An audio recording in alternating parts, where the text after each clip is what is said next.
This guy as a young man had a dream to become a big movie star, to come to Hollywood and to become a great director and producer and a writer, and all those kind of dreams he had. Of course, everyone told him it can't be done. But he wouldn't take no for an answer, and he moved across from New York to Los Angeles to Hollywood. And of course, one day, after struggling, like we all do in the beginning, to get into TV and into movies, he had this idea of writing a script. And in longhand, he wrote this script, which was Rocky.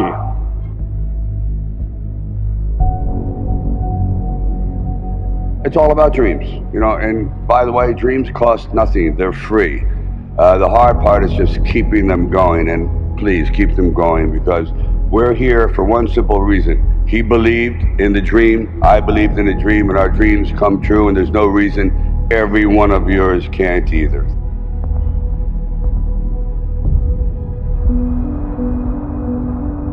I used to sit in this little apartment, and it was a room. As a matter of fact, the room was so small, I remember I was able to open up the window and close the door while sitting on the bed at the same time. It was like 8 feet by 8 feet by 9 feet. But the one thing about that room, there was really very little distraction. So I would sit there propped up in bed, and I'd go out with my big pen and legal pad and just start writing these stories. And most of them were very, very trivial. But there was something about the process of unrealized dreams. I was always brought back to this subject because I think it's one of the most enduring subjects and one of the most difficult passages for people to accept, that they never were realized in their own lifetime, that they just didn't get that shot. I decided it was a time to come to California, so I went to California.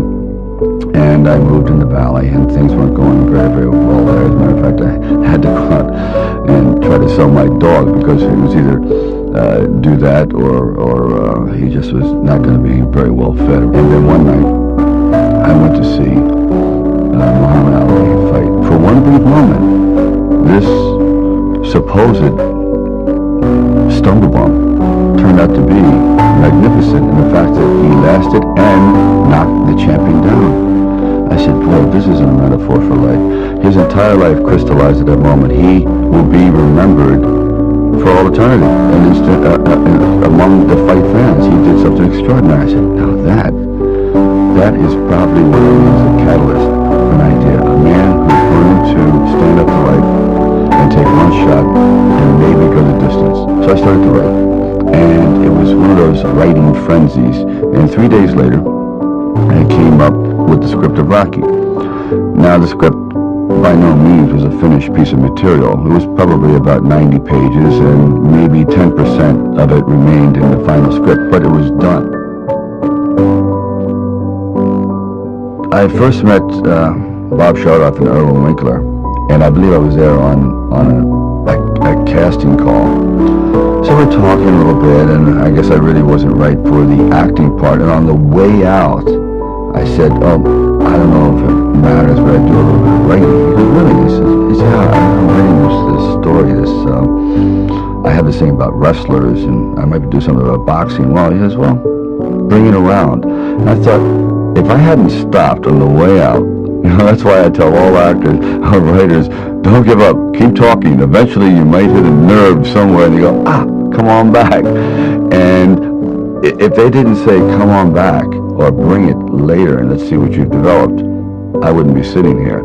So I have to give incredible credit to their insight and their patience, and they're willing to take a chance, which it doesn't exist much anymore, unfortunately.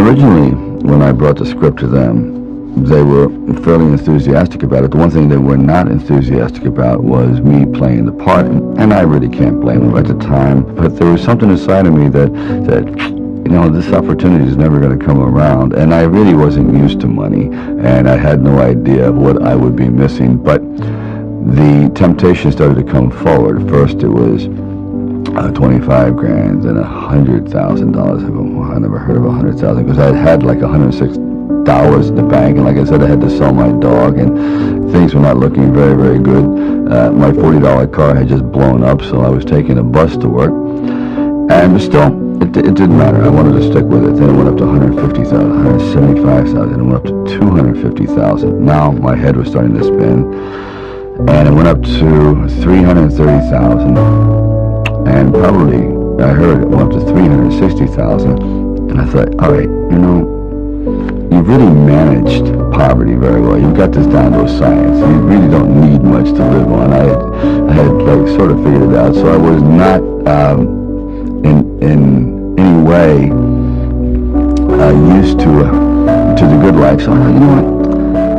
If I know in the back of my mind, if I sell the script and it does very, very well, I'm going to jump overboard. And if I'm not it. So this is one of those things where you just roll the dice and you fly by the proverbial seat of your pants. Say, oh yeah, I got to try it. I got to just do it. I may be totally wrong, and I'm going to be taking a lot of people down with me, but I just believe in it. We were working with the handheld camera at the time with Karrak, and it was somewhat experimental. And he'd film me running through shopping malls and up down the steps and flights, curved corridors along the river until finally my legs basically gave out and I'm like writhing on the ground, and I want to rise up and say, John, I'm dying here. And he goes, no, use it. Use the pain. I said, for what? I mean, I'm in misery. He goes, well, no. You know, it's giving your character, it's giving him some depth. I said, it's giving me bruises. It's giving me like agony. I can't sleep at night. Like the scene where we just jumped down and saw this ship along the dock, this docked along the pier, and I said, just jump out, run as fast as you can along the ship, and I'm running and running. I said, you know what, my legs are buckling. I'm literally going to crash down here. Teeth are going to go, jaw, face. I'm just going to be ground down to this flat-faced image. Please. And I just barely made it.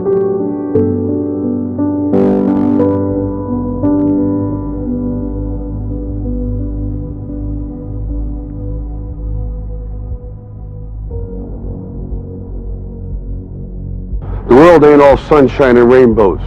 It's a very mean and nasty place, and I don't care how tough you are, it will beat you to your knees and keep you there permanently if you let it. You, me, or nobody is gonna hit as hard as life. But it ain't about how hard you hit. It's about how hard you can get hit and keep moving forward. How much you can take and keep moving forward. That's how winning is done.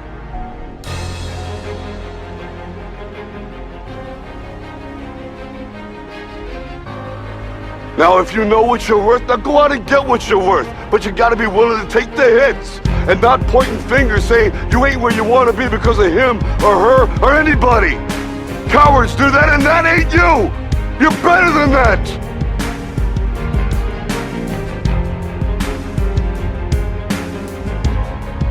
You can't be alone. To really succeed, no man really is an island. When you find the right components in your life, the right people that gel with you, then you feel as though you're invincible. It may be a fallacy, but you at least feel as though you can take all that life has to dish out.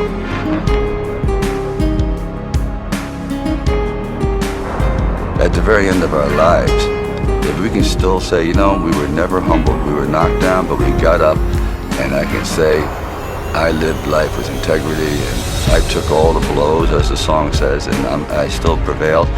I think that's a good epitaph for anyone.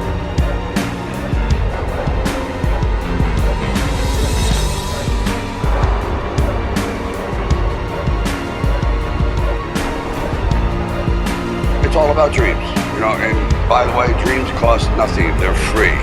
The hard part is just keeping them going, and please keep them going, because we're here for one simple reason. He believed in the dream, I believed in the dream, and our dreams come true, and there's no reason every one of yours can't either.